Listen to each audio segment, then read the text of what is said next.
resellers, it's time to talk shop, or at least listen to us talk shop.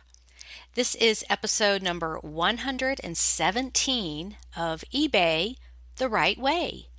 Today's guest is Steve in Alabama. No announcements this week, so we will jump right in.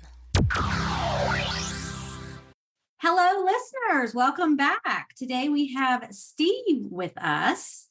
And Steve is kind of a newcomer, at least to the Facebook group. I don't know about eBay, but we'll talk about that. And where are you located, Steve? I am in the northeast corner of Alabama. If anybody's familiar with the country group Alabama, I live about 10 miles from their home area of Fort Payne. I'm actually in Sylvania, up on Sand Mountain. Okay, and you sound like you could be part of that group.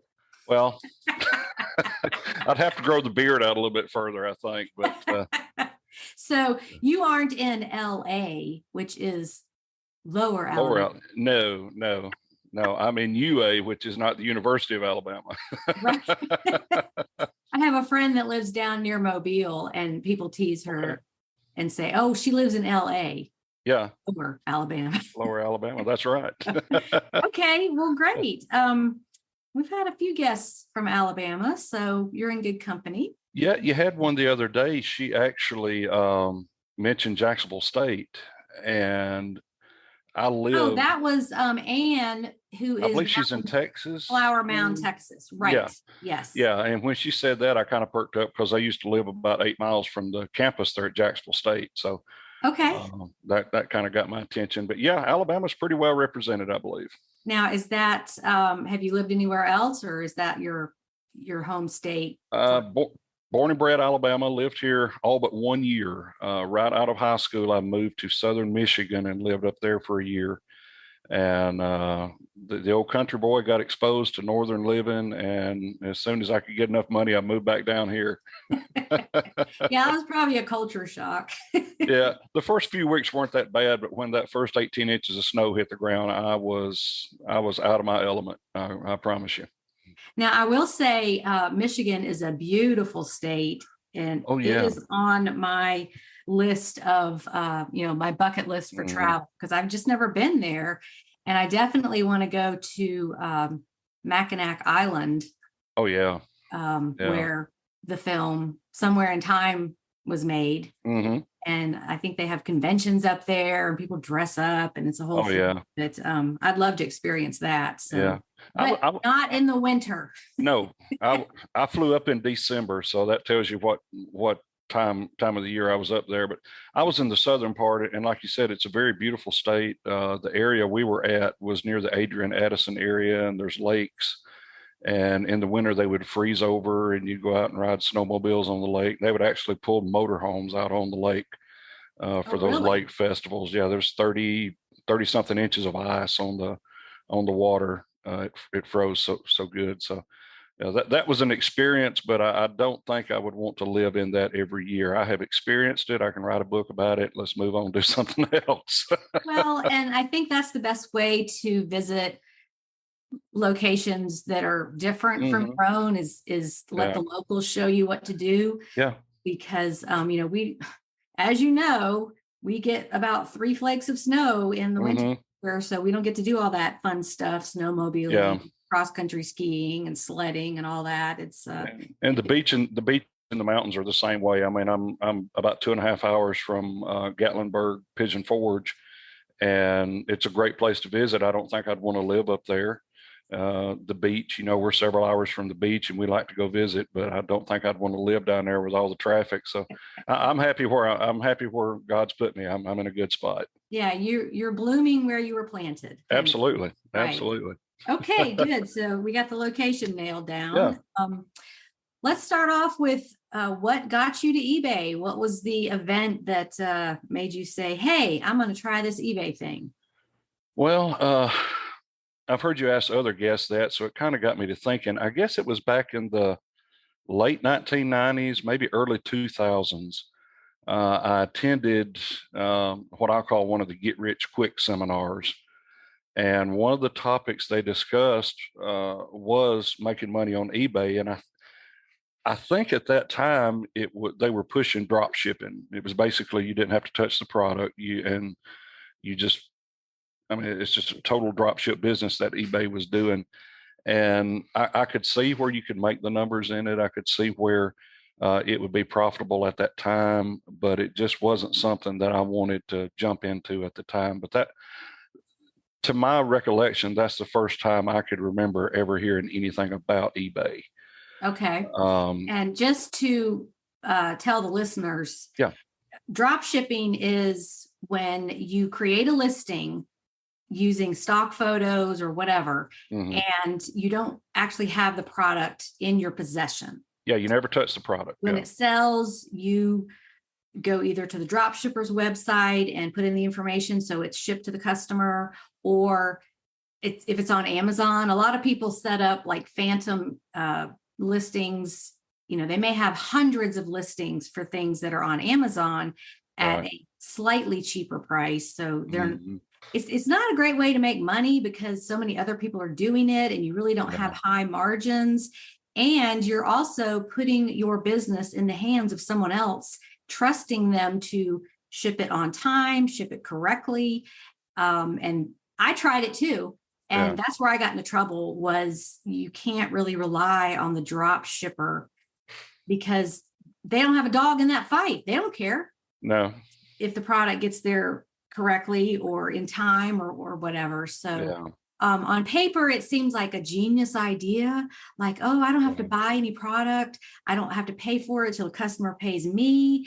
And you know, that's why it was so popular at the time. But once you dig into the reality of it, and I guess I'm a control freak. I like to have the product in my possession so I can answer questions about it, make sure it gets shipped on time, and, you know, look over it again when I'm shipping it to make sure there's nothing wrong with it. Oh, yeah. And you're not going to get that when you put your business in somebody else's hands. Right. And I'm the type too. When I sell something, if I can't put my hands on it immediately, I start freaking out. Okay, where is it? Where did I put it? Who moved it? That type of thing. So yeah, well, I guess back in that time though, when I went to that, with eBay being as new as it was, there wasn't a lot of people doing it. So it might have been a little bit better then, but 32, 35 years later, I can see, you know, no, let's do something else. Yeah. I mean, that was like a creative effort, I think, to use eBay for something that it wasn't really intended for. Yeah. And they may have been just trying to find their place in the market at that time too. And it worked for a while. And then of course, you've been in it a lot longer than I have, and you've seen the evolution of eBay over that 20 plus years. So, so you passed on the drop shipping. I did. Then, what was the next eBay event? Well, I didn't actually open an eBay account till about 2016, but I really never did anything with it. I opened it with the intention of buying stuff, but I never did really activate the account and do anything with it. Back about a year and a half ago, my wife and I, we've been married. Next week, in fact, well, 2 weeks, we'll celebrate 14 years. So, congratulations! Well, thank you. But the whole time we've been together, we have enjoyed going out and going to thrift stores, antique malls, yard sales, estate sales. And I guess my aha moment was when we were in a thrift store and I found a vintage Aladdin cooler, Stanley cooler, one of the green coolers, the hard plastic coolers. And I don't know why I did it, but I did. I pulled up eBay on my phone and I just took a picture of it. Well, I think I took a picture through Google Lens and it led me to an eBay listing. And I saw what that person was asking for that very same cooler in a little bit worse condition than what I had found it in. So I was like, well, you know, maybe there is something to this. So we bought that cooler, and that started the journey as far as getting stuff to sell and down the rabbit hole, I guess you'd say. Well, I love that you and your wife were already avid treasure hunters. Oh yeah, that's our getaway time. That's what we do. If you already love doing it, then just monetize it. you know? Absolutely. Absolutely. We go on vacation. We map out the thrift stores. Memorial Day weekend, one of the places that we go to a lot is having a 50% off day on Memorial Day. So we'll go in there and just clean out the shelves and see, go in there and see what they've got. But yeah, and just for the listeners, we're recording this on May 25th. So we're getting into the Memorial Day weekends. Yeah. And that's what I'm going to do is look for thrift stores having their specials, whatever they need to do to get you in there. Oh, yeah. Yeah. I'm not going to the lake. I'm not going to the beach with 2 million other people. No. I'm going to be out treasure hunting. Yeah, absolutely. And there'll be plenty of folks out doing that. There'll be some crowds out doing that too. Yeah, we're definitely a unique breed. We are. We get excited by the average person is like, ooh, why do you want to go around all those dirty thrift stores? And it's like you're just rubbing your hands going, ooh, what am I gonna find? Yeah. It's calling me. I've got to go. Right. Yeah. So do you work another job besides eBay? I do. I'm a research analyst with a national company. So I work from home doing that. And I travel about 40 to 44 weekends a year with a gospel group, singing, doing music on weekends. So that keeps me pretty busy as well. Okay. Yeah. I love that you're a research analyst. Can you share what you research? Well, it's basically we're a third-party company that is contracted from a national equipment brand, and they hire us to go in and follow up with their customers, get customer feedback, do surveys and such as that on their rental experiences, if they bought equipment from them, if they've had field service, brought a machine to the shop to have it serviced, stuff like that. So we're kind of, after everything's taken place, we come in behind it, get the feedback, correlate it, put it together, and then send it up so they know how to better their customer service. Okay. So do you have special knowledge about machinery? Not really. Google is my friend a lot of times. Well, it's interesting because, people come to eBay and they already have these, pockets of knowledge like, oh, my grandmother collected this kind of glass, or, my family owned an antique store, or I specialize in hearing aids, or whatever it is. And pretty much any knowledge or skill that you learn out in the real world, the corporate world, whatever, can be transferred to an eBay business. It can. I have worked in a shop setting before, working on vehicles, doing installs and stuff like that. Spent about 20 years of my life in emergency services. I was a police officer and then worked in emergency management for about 8 years after I got out of law enforcement. So I have done and held just about every title I can think of over the years, but the research analyst, it's a new position. I've only been in it just for a few weeks now. So I'm still learning. There's a huge learning curve with that because of all the behind the scenes stuff that goes into it. But so far, so good. It's going well. And I bet you saw some stuff in your job as a police officer. I did. Yeah. I think that's a fascinating job. That is a totally different podcast, but right, absolutely. Yeah. It's, you have a diverse background. But I think that being a civil servant is a tough position. That is it's tough. And it's tougher now than it was when I was doing it. There's so many eyes on everything now, and everything is tried through the lens of the media, and it's a totally different world than when I left in 2002. Oh, long time. Yeah. That was when the body cameras were first starting to come in, and we had old VHS recorders in the cars. Oh gosh. So yeah, I'm a relic, but yeah, it's been a while, and a lot has changed. But all of those experiences, I try to gain something from it, and just advance with everything you learn. And that's smart. So let's talk about what you sell. Do you specialize in any types of items? Nothing particular. I don't have a particular niche that I go with. I usually source what I like. Right. And it kind of goes in, I guess, in phases. I'll have a stretch where I like selling ball caps, baseball caps and hats, men's hats and stuff like that. And it seems like I'll go through a stretch every time I go out, I'll find two or three.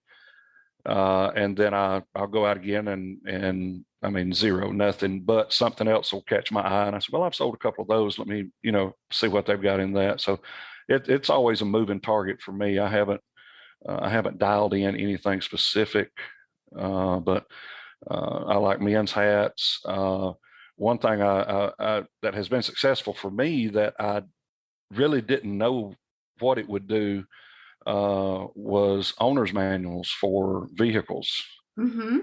The last office job I had, I worked at a used car dealership, and it has since closed down. But when they started cleaning up and getting ready to close the office, we started finding all of these old manuals from cars they had sold in the 15, 20 years they had been in business. And the boss said, throw them away, just get rid of them. We don't know who bought that car. We don't know who to it would take forever to track it down. Just throw them away.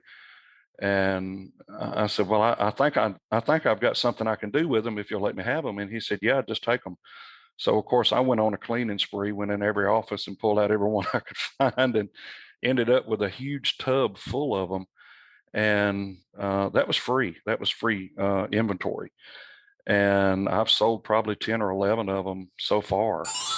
And, I've got several. I've got about 3/4 of a tub yet to list. Okay. So what kind of prices are you getting on these? Some of the more common vehicles I've gotten in the low 20s, probably. Mm-hmm. The highest one that I sold was for a 1994 Corvette convertible. It had the leather case with it, all of the original manuals from the manufacturer. I think it even had the card in there with the vehicle's VIN, vehicle identification number on it. Okay. So, I mean, it was all original. It was everything that would have come with the car when you bought it in 1994. And I sold it for, I think, $84, $85, something like that.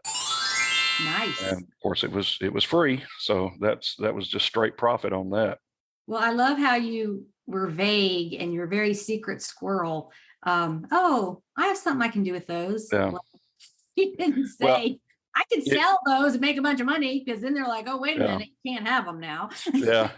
Well, if my boss at the time had known that there was a market for them on eBay, I probably wouldn't have got them. So I had I had to be very vague to get them. Have to do it. It's just stay under the radar and be like, probably do something with these. Yeah.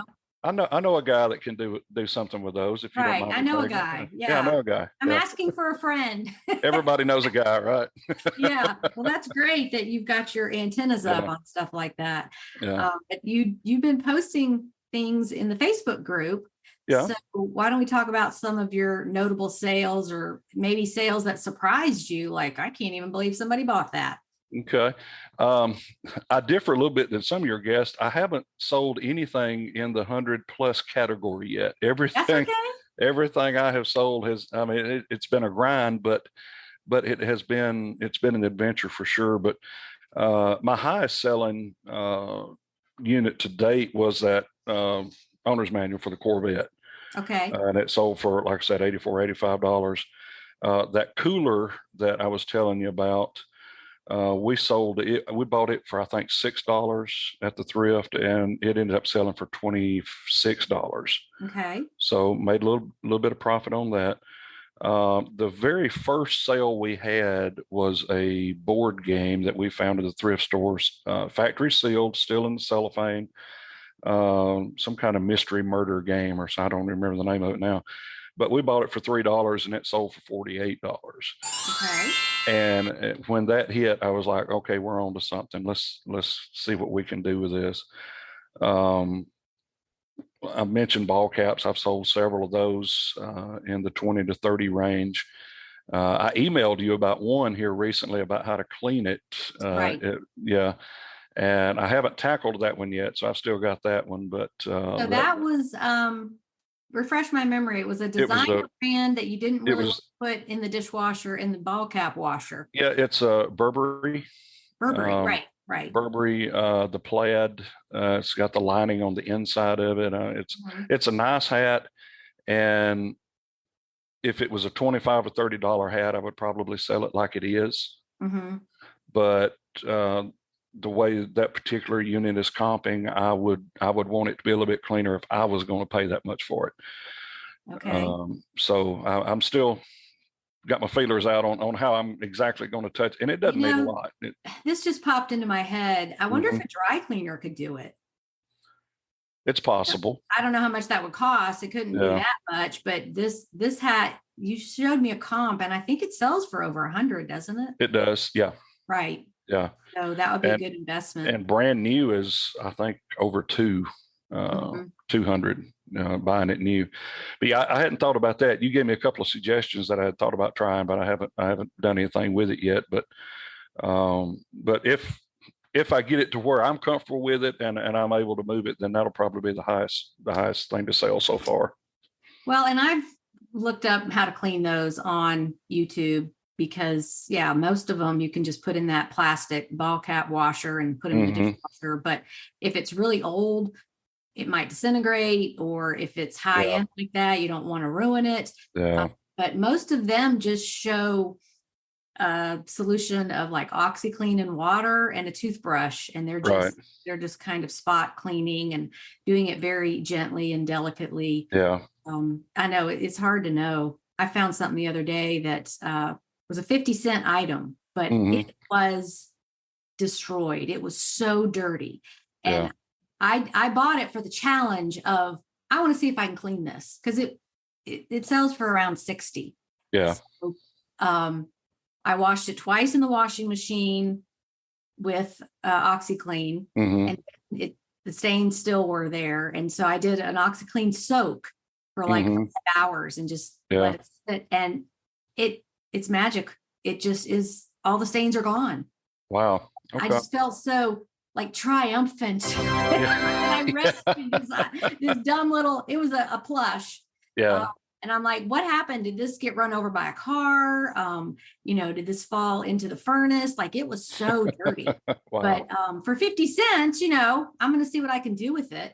And if it didn't work, it didn't work. But yeah, absolutely. I was victorious in my cleaning. Yeah. Well, I'll check on the dry cleaner option. We have one in Fort Payne that may be able to do it. And I'll check with them. But I'm itching to get that one listed, but I don't want to rush into it to where I leave money on the table. I want to make sure that I get what I can get for it. Right. Exactly. Yeah. I went through some stuff here in the house, like everybody suggests that we do. And when we moved here, I remembered seeing an old 70s lunchbox, metal lunchbox that I actually took to school. Back in back in the day. It was, I don't know if you remember Speed Buggy. Speed Buggy. No, I remember Speed Racer, Go Speed Racer. Okay. This was Speed Buggy. It was a Dune Buggy character, cartoon character, from back in the 70s. And I found it. It had the thermos with it. It only had just a couple of real small rust spots on it. So I listed it and got a best offer of $55 on it. So I was pleased with that. That's a great sale. Just your own stuff. I wonder if I want this. Yeah.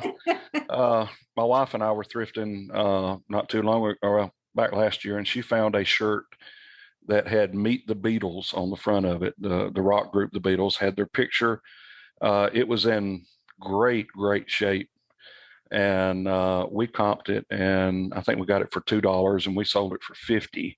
Okay. So that was a good turnaround. One thing I found at an estate sale that kind of dated me a little bit was do you remember the pickup sticks? Oh yes. Yeah. I found a 1968 Whitman pickup sticks, the tube, with all of the sticks still in it, none of them broken. Okay. Those things broke real easy.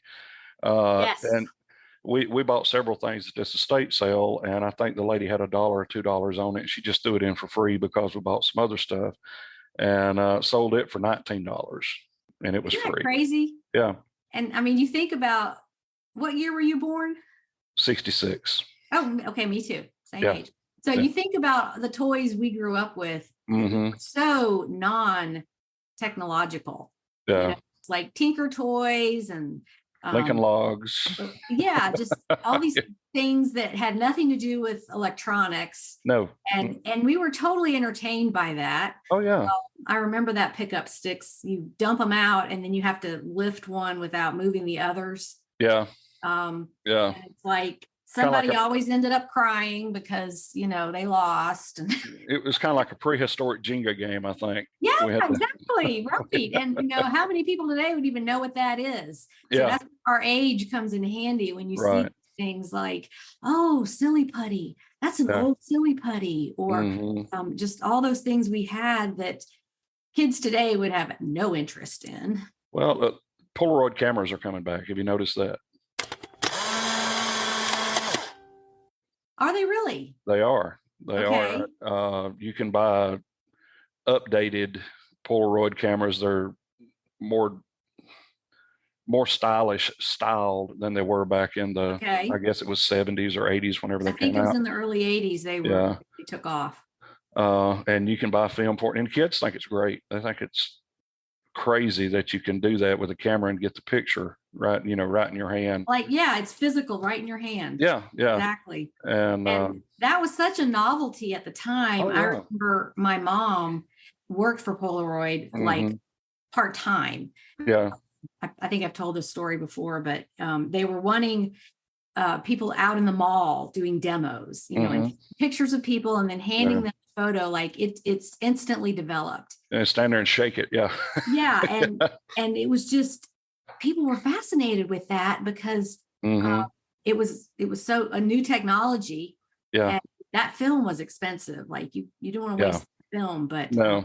Yeah, she would take pictures of people and then hand them their photo, and they were just amazed. And it was kind of a fun time because the early 80s, like everything that we take for granted today, like, you know, microwave ovens, and, you know, pocket calculators and all these kind of things that were gadgety things of the time. Now are pretty much relics of the past. Right. They are. It's fun to see that Polaroid cameras are coming back. I know that. When I got into law enforcement in 92 and 93, we did every picture we took was a Polaroid picture.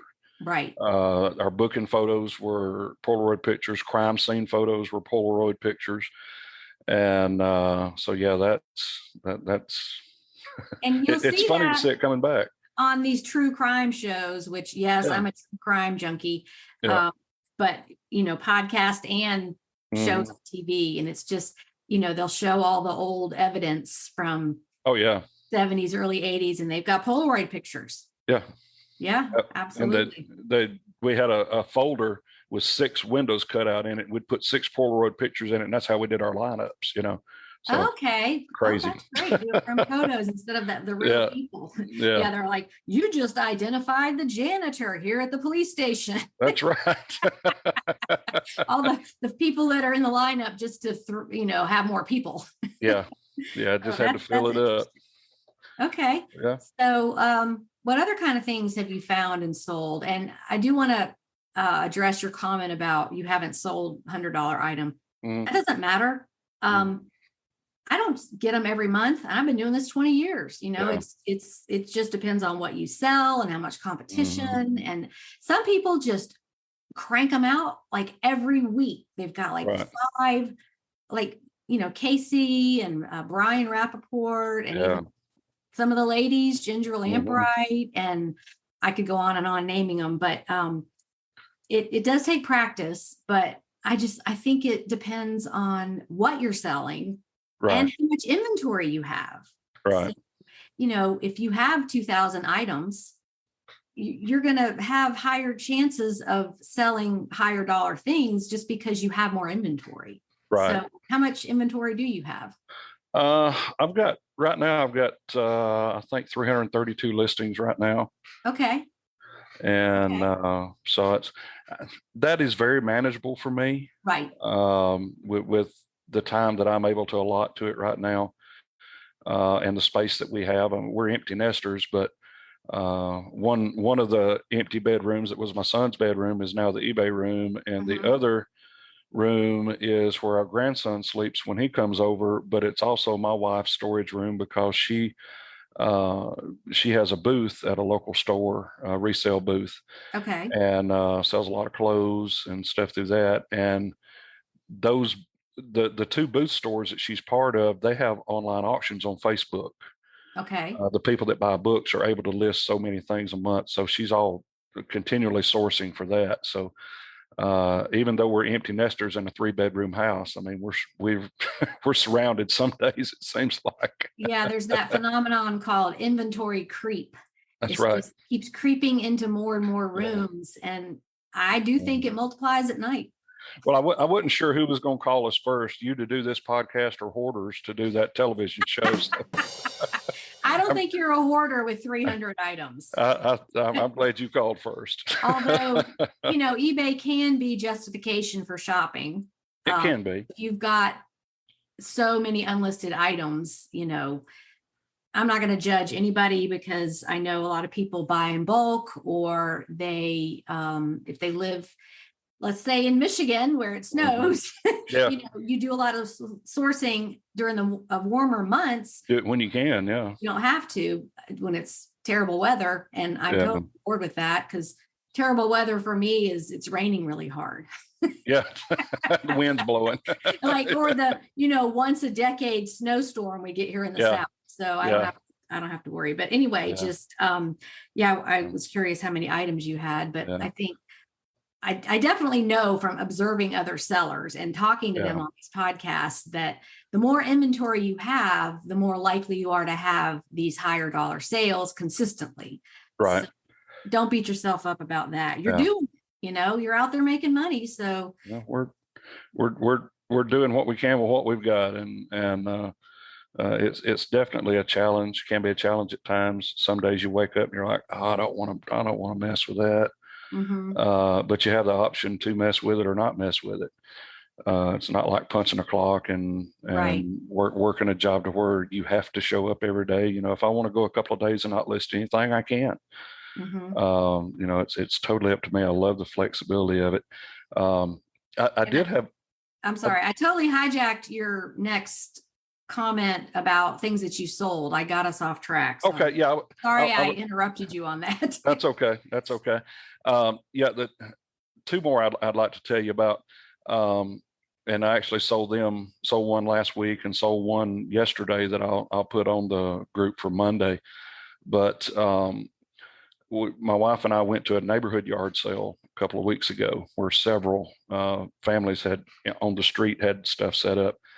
And my wife was talking to a lady, and I was just kind of tinkering around, and I saw one of these clear plastic carry-out bowls, containers that had a bunch of keychains in it.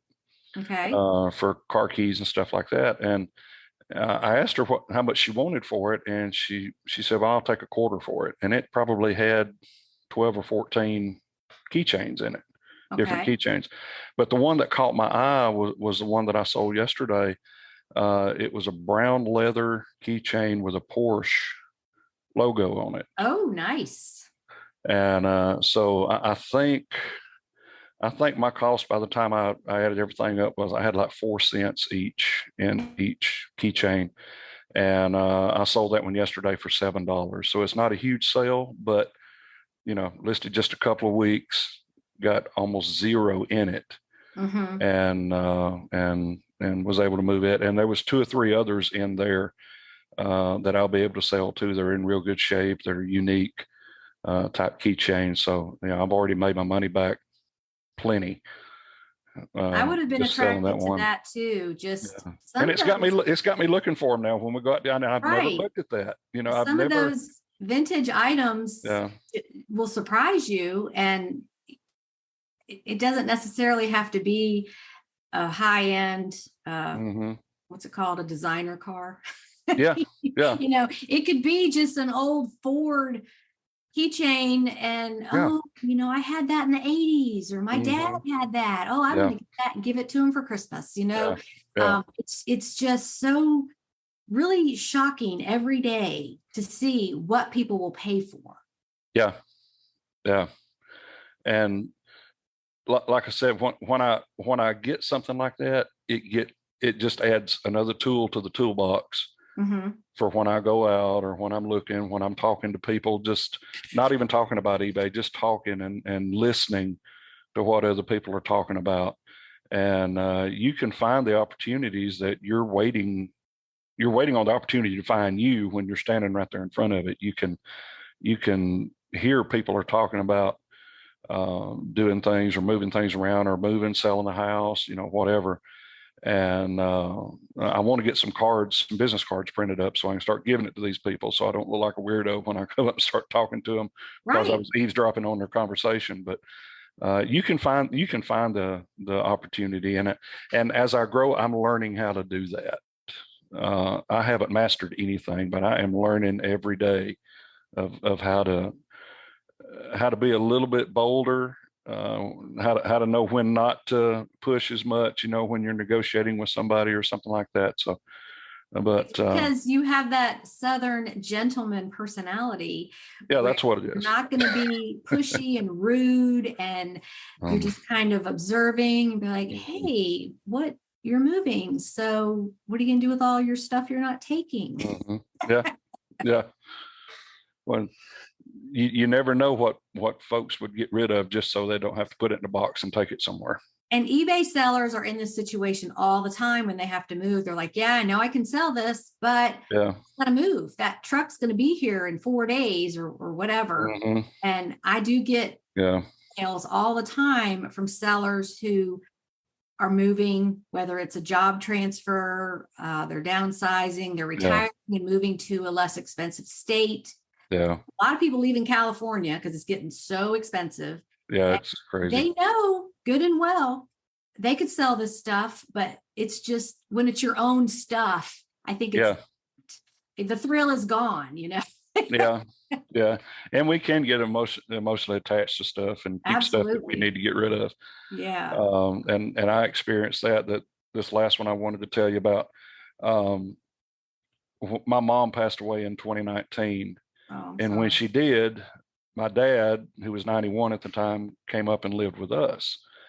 And bless his heart, he didn't have a good jacket. They never went anywhere. They were homebound, so he didn't have a lot of warmer clothes to wear out. So my wife and I bought him a jacket, a London Fog zip-up jacket, real nice.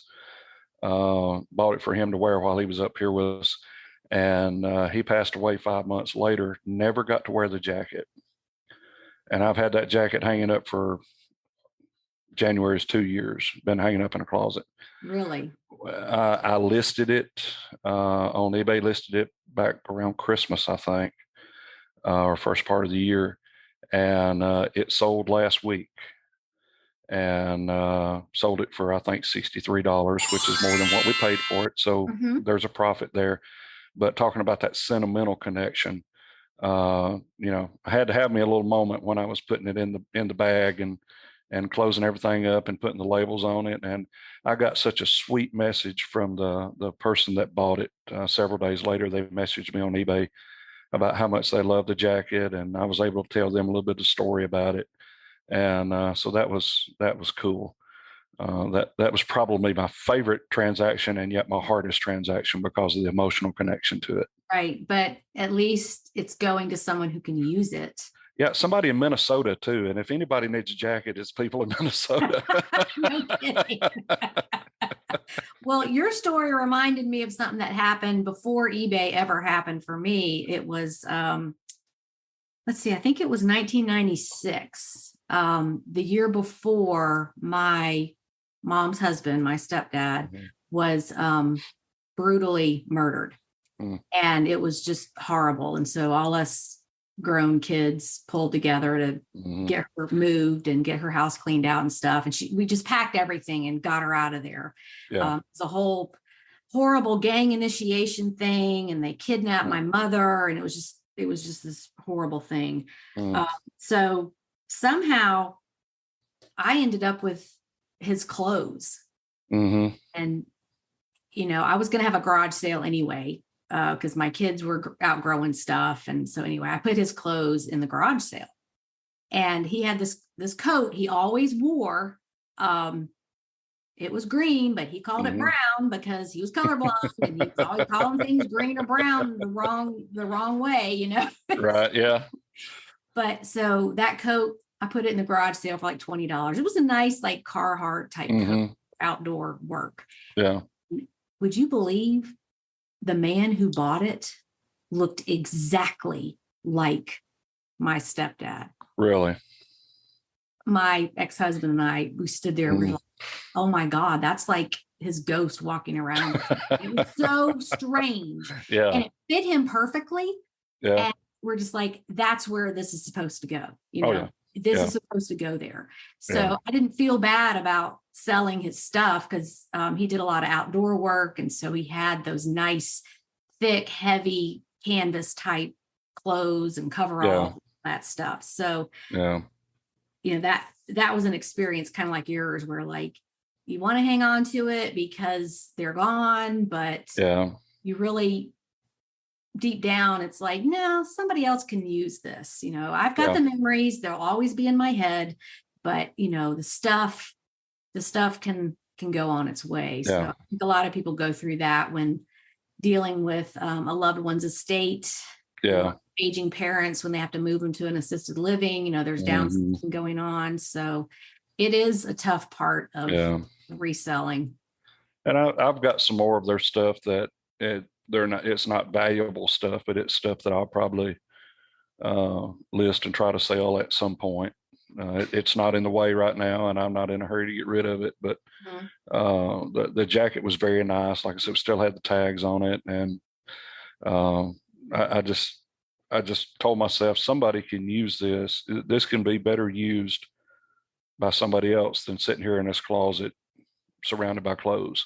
Yeah. And you have to get to that point where you're okay to let it go, because, you see in movies sometimes, like someone's killed, or, it's completely out of the blue. They're not expecting it. And, all the people are like, oh, you need to move on. You need to get rid of their stuff.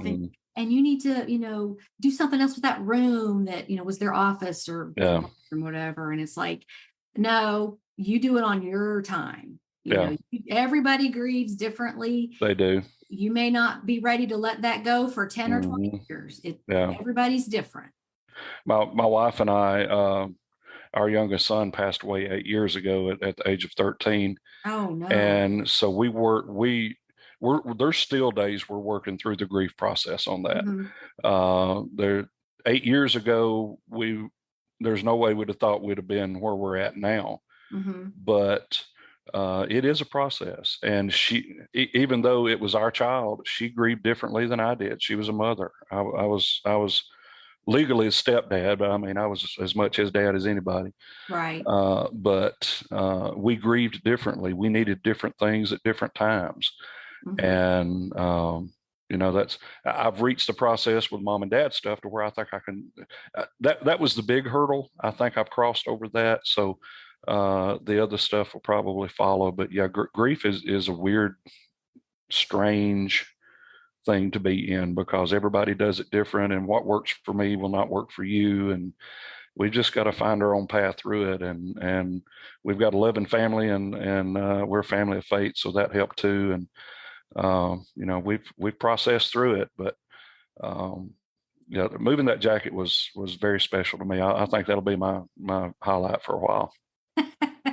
Well, and speaking of grief, I think it changes your brain chemistry. For a while, when you're in that deep grief, you can't think straight, you can't focus, you can't concentrate, you can't make decisions. You don't even want to get out of bed some days. It's if all you do is get up and take a shower, eat something, then that's a good day. So my heart goes out to you and everybody out there that And at some point in your life, you're going to get something like this. Nobody's immune because we all have loved ones. So, but it is definitely hard to work through their belongings, and, figure out what to do with it. But anyway, let's move on to a more happy topic. Will you edit in some funeral type music over that segment in the background maybe, or something like that? Probably not. Probably not. Okay. I'm really respectful of people and their journey, and sometimes you just don't know what to do. You don't know what to say. Just let the people know that you love them, and I'm here when you need something. So it's really all you can do. Yeah. And you had a guest on recently that talked about losing her daughter, and that kind of struck a note with me too, because that was the first Sonia.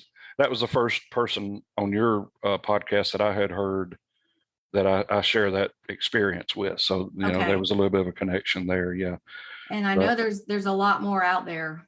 Oh yeah. Yeah. I'm sure there are. So, and that's one of the reasons I do this podcast is to help connect people. And everybody's journey is different, but there are similarities too. Yeah. So it's just, eBay sellers have so many different lives. It's not like one category of people, there's all walks of life, and they do it for all different reasons. Yeah. So do you have any more notable sales to share with us? Well, I did sell an ugly sweater not too long ago. An ugly Christmas sweater? Or just no, it wasn't a Christmas sweater. If you want to lighten things up, I can tell you about it. It was bring it on. It was a vintage Montgomery Ward, but this was a button-down, a cardigan type sweater. Thick, woolish type material. It almost felt like sandpaper. I mean, it's an old. Yeah, I remember those. Like, this is really eating a couple of base layers under there. Yeah. I'm itching to death. I use softer stuff out of my wood shop when I'm out building stuff, but for sandpaper. But and on top of everything else, it was the ugliest color green you have ever seen in your life. It was almost the green like the indoor-outdoor carpet we used to have in the houses. And but given it was vintage, given that ugly sells, and I had never tried anything like that, for $2, I said, I'll take it and I'll try it. And ended up selling for $36. So, good for you. So I was glad with that. And when I told my wife about it, she was like, "You sold that ugly green sweater?" Yeah, I did. I'm sorry. Yeah, it's gone. It's gone. I just looked up Montgomery Ward. Aaron Montgomery Ward started his business in Chicago. So not Montgomery, Alabama. Not Montgomery, Alabama. No.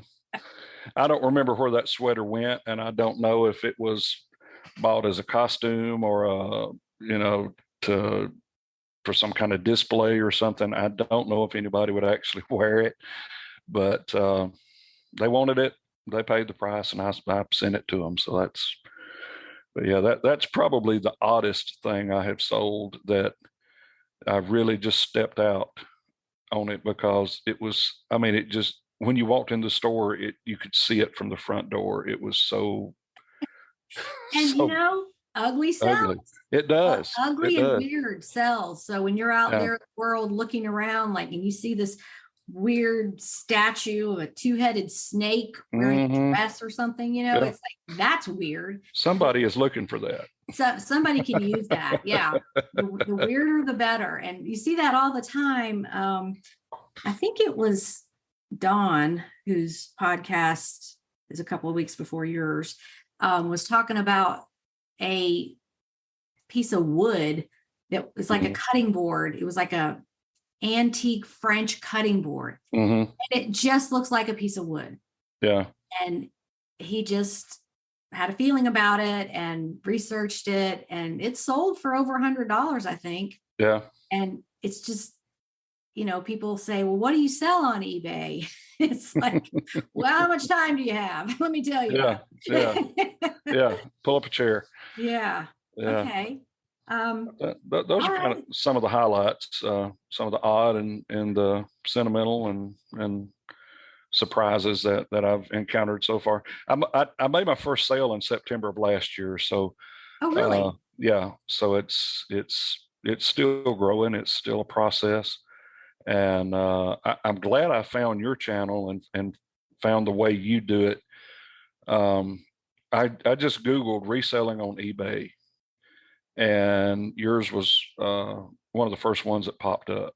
Oh, great. And I tried some of the others, and I'm not one to sit there and watch a YouTube video that's full of hype and all that stuff. But yours breaks it down to where whether you've got a master's degree or you didn't finish high school, you can still do it, Hmm. and that has helped me. I wish I had found it before I started, so I could have navigated around some of the stupid stuff that I did. Well, I mean, But it's just trial and error, yeah, and a lot of the speed bumps are common hmm, between resellers.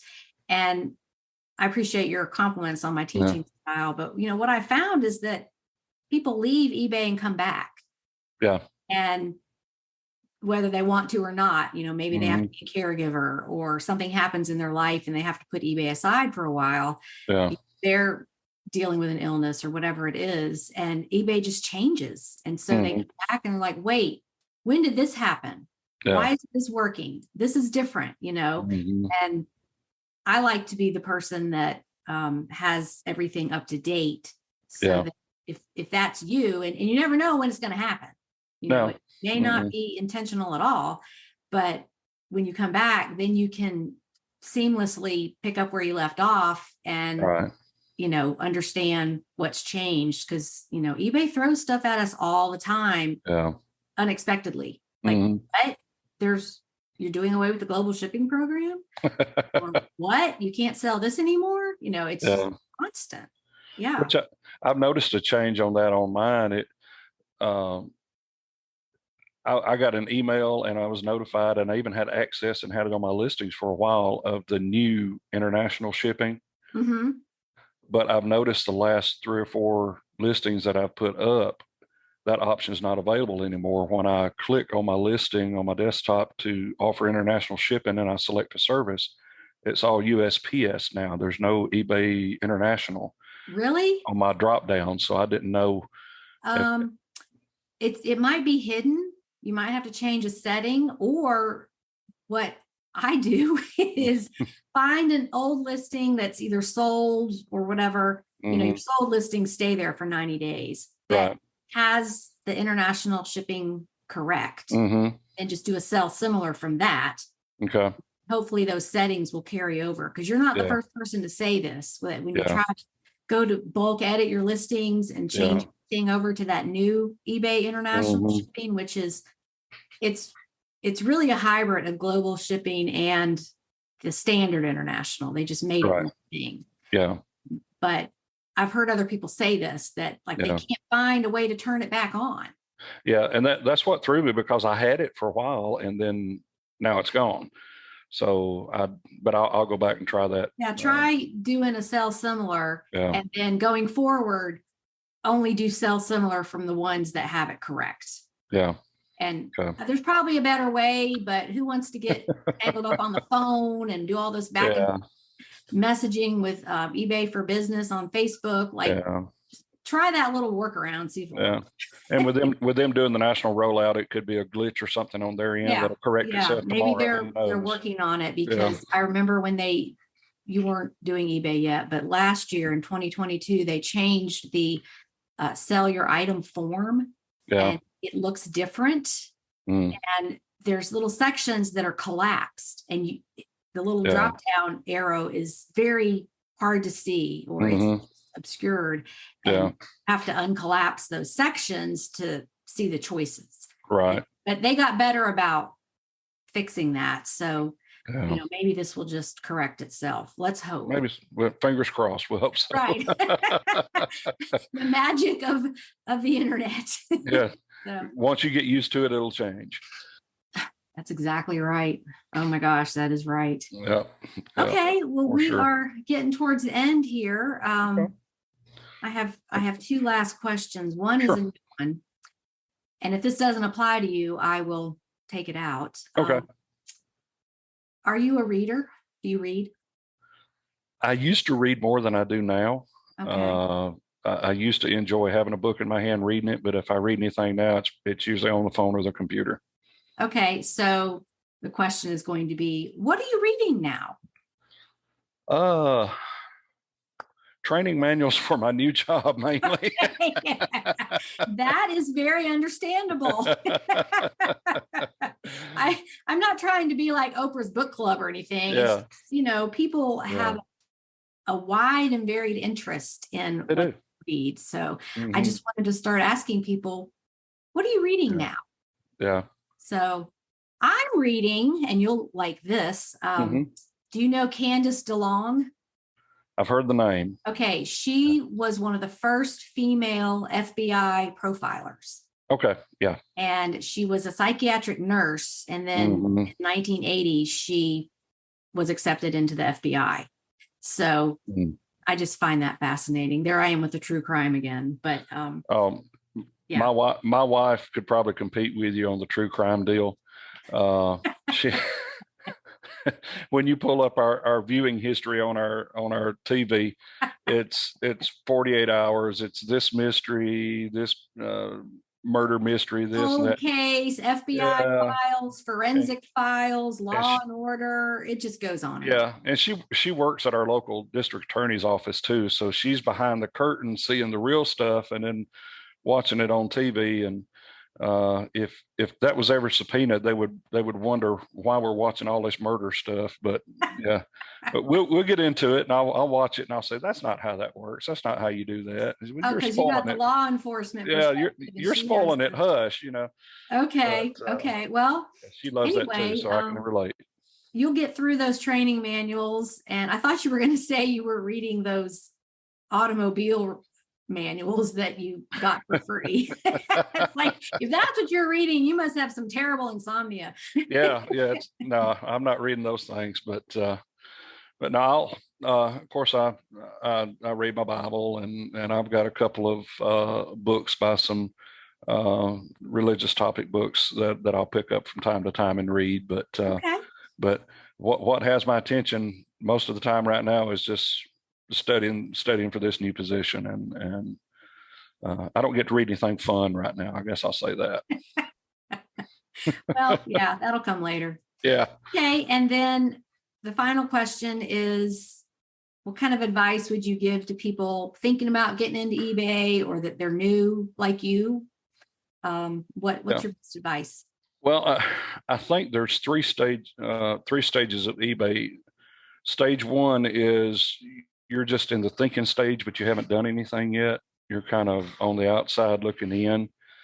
I wish I had this advice before I just jumped in, but start small and watch it grow, I think, is a good way. Sell what you have before you go out and create something in the house you have to walk around to get to the other side of the room. Don't get bent out of shape on the hype videos and the Facebook posts about how much money they're making. I think those are dramatic for a reason, because there's an end game there. So I'm very skeptical when I watch. They're fun to watch. I mean, they're informative, but I wouldn't base my business model on any of them. And then build a good foundation, and be coachable. Be eager to learn, and be ready to adapt to the changing world of eBay, because we've already talked about how much it changes. So if you haven't got into it yet, but you're looking into it, that's what I would suggest. That's what I wish somebody would have suggested to me, offered to me as advice. The second stage, I think, is you've started, but it really hasn't taken off yet. You've got some things listed. You've sold some small stuff. You've got a little bit of traction. You're getting the algorithms rolling. I would say get connected with someone who is doing eBay like you want to do it, and then learn from them. Mm-hmm. And I think that's where you come in. There's several good eBay instructors out there and eBay communities out there that I'm part of, and I learn from all of them. Mm-hmm. But find somebody that's doing it like you want to do it, not necessarily selling what you want to sell, but has it structured like you want to structure yours, and then learn from them. And then stage 3 is if you've been successful and conquered your fears and you're killing it, I want you to contact me because I need to pick your brain. I'm still in stage 2, and I need to pick your brain and find out what works, what doesn't work, and all that stuff. So I think those 3 stages covers everybody that's I think you're in the right. world of eBay. But the main thing is just be willing to learn, be willing to make some mistakes. I mean, you're not going to be perfect. I got burned a couple of times on a pickup local that I had clicked on my listings because somebody said that's what you need to do because somebody that lives next door may want to buy it. Well, the 2 I sold that gave me issues were 800 and 1,200 miles away. There was no such thing as a local pickup with those guys. That's not going to work. So I had to go through all the backdoor stuff to get that straightened out and all that. So just be coachable, be willing to make some mistakes, learn from those mistakes, learn from the changes, learn from the challenges, and just watch it grow, put time into it. I heard somebody say, I think it was on one of your podcasts, that what I'm putting up this month is next month's paycheck. So, you've got to be looking forward. If it doesn't sell today, there's always tomorrow, but the main thing I think is be coachable and find somebody you can learn from that you trust, and just go with it. Just do it.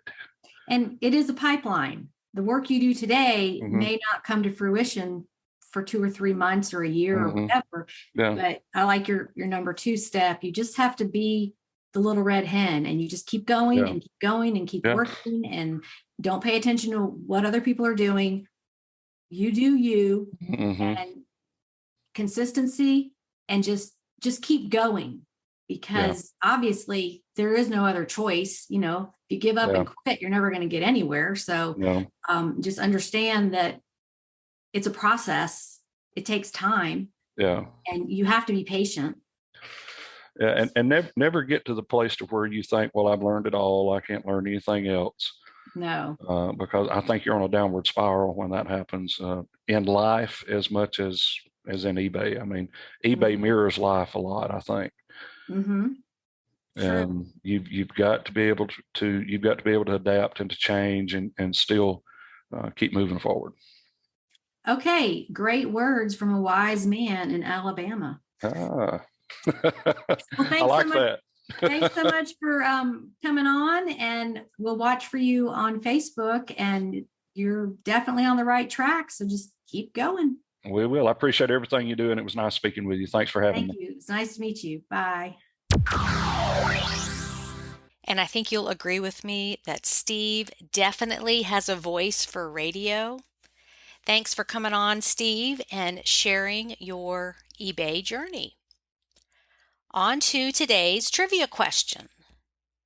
And this is a fun food one because it's summer and maybe you're enjoying ice cream. Why does Baskin-Robbins have 31 flavors? Here's a few seconds to think about it.